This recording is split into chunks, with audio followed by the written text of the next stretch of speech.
ইলিশ মাছের এই আইটেমটা খেতে ভীষণ মজা, এত টেস্টি যে একবার খেলে মুখে লেগে থাকবে।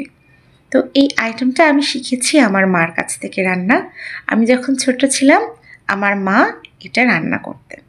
তো এই ইলিশ মাছটা রান্না করতে আমি ব্যবহার করেছি নারকেল কোড়া। নারকেল কোড়াটাই হচ্ছে এর স্পেশাল একটা উপকরণ।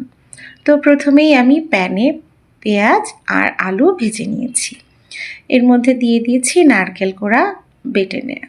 তো এটা একটু ভালো করে মিক্স করে নিলাম যাতে পুড়ে না যায়। এরপর এতে দিয়ে দিলাম একটু হলুদের গুঁড়া, মরিচের গুঁড়া আর একটু জিরা ভাজার গুঁড়া।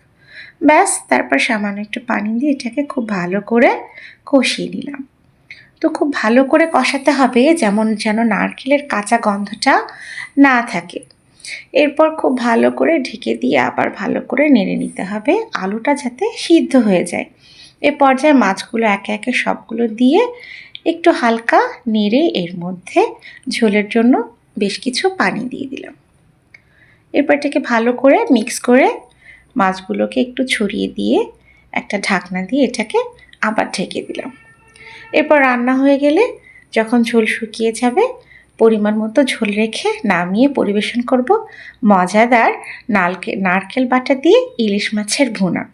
তো তোমরা অবশ্যই ট্রাই করে দেখবে, এই রান্নাটা কিন্তু ভীষণ মজার খেতে। তো আমার ভিডিওটি ভালো লাগলে লাইক, কমেন্ট এবং শেয়ার করতে কিন্তু ভুলো না।